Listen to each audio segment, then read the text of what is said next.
Good evening. I was hoping you'd stop by. Come in and make yourself comfortable. The rain has been falling for hours now. It has a way of making us slow down, of inviting us to look back and remember the places we've been and the lives we've quietly touched along the way. Whenever I hear it, I find myself thinking of an old tale by Hans Christian Andersen. Tonight, I'd like to share The Old Street Lamp. Let's begin.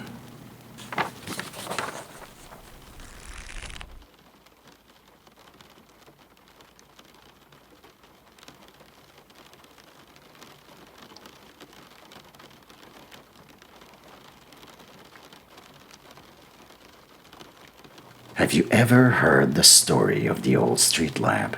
It's really not very amusing, but you might listen to it for once. It was such an honest lamp, which had done its duty for many, many years, and which was now going to be discarded. It was the last evening it hung on its post and gave light to the street beneath it. The lamp felt like an old ballet dancer who is performing for the last time, and who knows that tomorrow she will be in a cold garret. The lamp dreaded the morrow, for then it was to appear in the town hall and be inspected by the 36 council members to see whether or not it was fit for further service. It would be decided whether in the future the lamp was to give light for the inhabitants of some suburb, or perhaps for some manufacturing plant in the country, but it might go at once to be melted down in an iron foundry.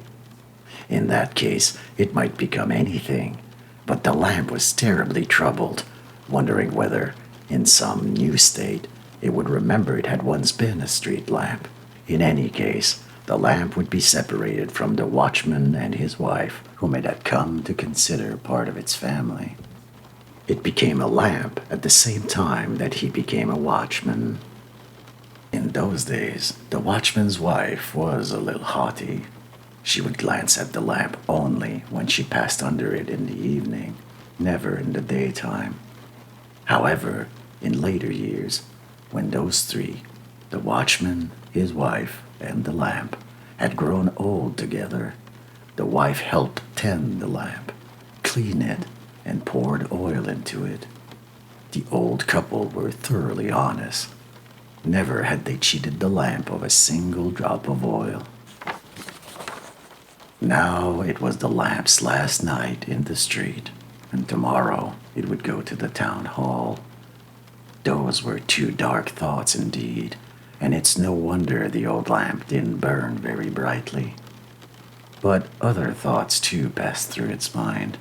How many events it had lighted, how much it had seen of life, perhaps as much as the 36 councilmen put together, but it didn't really say anything, for it was a good, honest old lamp, and wouldn't willingly insult anyone, least of all those in authority. It remembered so much, and now and then its flame flashed up, as if the lamp had the feeling, yes, I will also be remembered. There was that handsome young man. It was a long time ago. He came with a letter, written on pink paper, so fine and gilt-edged, so prettily written by a lady's hand. Twice he read it and kissed it, and as he looked up to me, his eyes said, "I'm the happiest person in the world." Yes, only he and I knew what was written in that first letter from his beloved. I also remember another pair of eyes. It's strange how my thoughts are rambling. Here, in this street, was a magnificent funeral procession, a beautiful young maiden lying in a coffin on the velvet-covered hearse. There were many wreaths and flowers, and the many torches quite overpowered my light. The sidewalk was filled with people who all followed the procession. But after the torches had passed me and I looked around, I could see one single person leaning against my post and weeping. I shall never forget the eyes that looked up at me then. Many thoughts flitted through the mind of the old street lamp, for tonight it shone for the last time. The sentry who is relieved of his post at least knows his successor and may say a few words to him, but the lamp did not know who would succeed it. It could have given one or two useful hints about rain and mist, how far the rays of the moon lit up the pavement, and from what direction the wind blew. On the gutter plank stood 3 individuals who had introduced themselves to the lamp because they thought it was the lamp that could choose its successor. One of them was a herring's head, and because it could gleam in the darkness, it was sure there would be a real saving in oil if they would put him up on the lamppost. The second was a piece of touchwood, which also glowed, and certainly better than a herring's head, at least so it said. Furthermore, it was the last descendant of an old stem, once the pride of the forest. And the third was a glowworm. Where that had come from, the lamp couldn't imagine, but there it was, and it could give light too. But the herring's head and the touchwood swore it could do so only at certain times, and therefore could not be taken into account. The old lamp said that not one of them gave enough light to fulfill the duties of a street lamp, but they wouldn't believe it. And when they heard that the lamp had nothing to do with appointing its successor, they were much relieved and said the lamp was much too decrepit to make a choice. Just then, the wind came tearing around the street corner and whistled through the air holes of the lamp and said to it, "What's this I hear? Are you going away tomorrow? Is this the last evening I'll see you here? Then I'm certainly going to give you a farewell present. I'll blow into your brain box so that in the future you'll be able not only to remember everything you've seen and heard, but you'll also have such a light within you that you can see all that is read or spoken in your presence." "Oh, that's way too much," said the old lamp. "Thank you very much. I only hope I'm not going to be melted down." "That won't happen right away," said the wind. "Now, I'll blow a memory into you. If you receive several presents like this, you'll have a happy old age."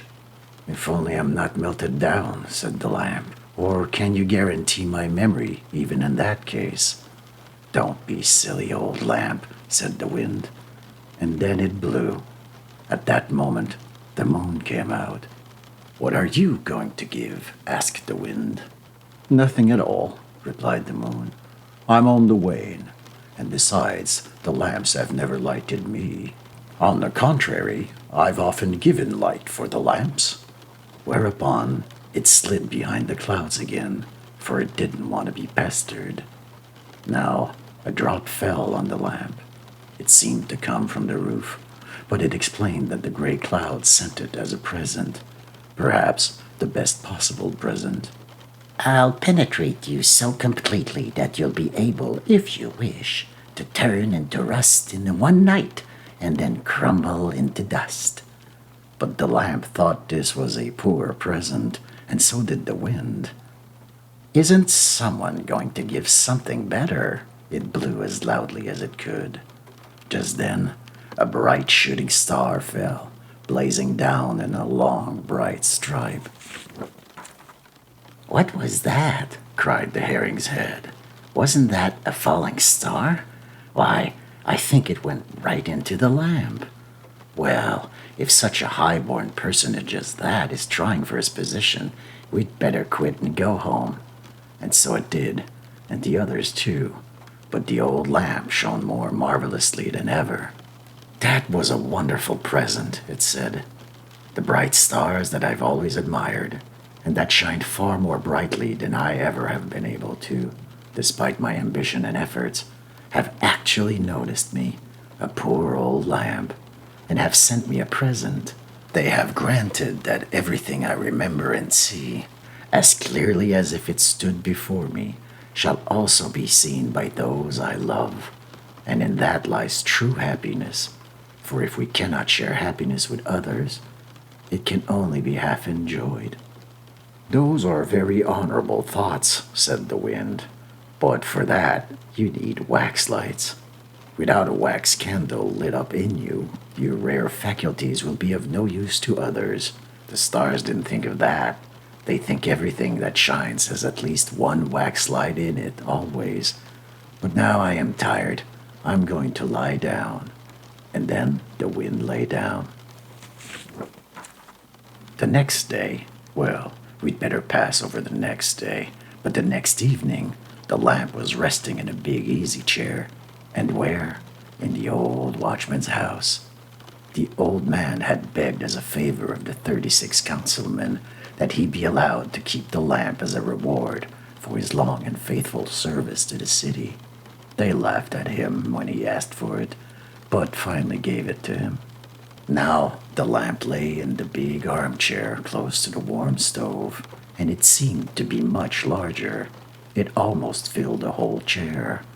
As the old couple sat at supper, they looked fondly at the old lamp and would gladly have given it a place at their table.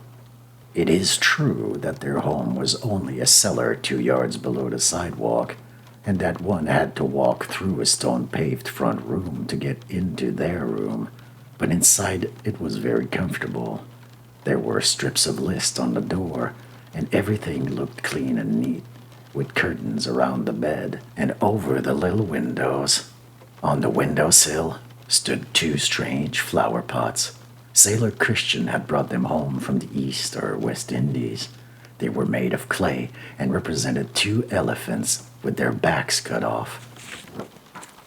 From the earth in one of the elephants there grew the most excellent chives, and that was the old people's vegetable garden. In the other was a great blooming geranium, and that was the flower garden. On the wall hung a large colored print of the Congress of Vienna. There you could see all the kings and emperors at once. There was a Bornholm clock with heavy lead weights that went tick-tock, tick-tock. It was always a little fast, but that was much better than having it a little slow, said the old people. They were eating their supper, and the street lamp lay, as you know, in the big armchair close to the warm stove.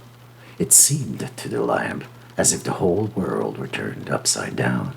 But when the old watchman looked at it and talked of all they had gone through together in rain and in mist, in the short, bright summer nights, and when the snow beat down and he longed for his home in the cellar, then the old lamp felt all right again.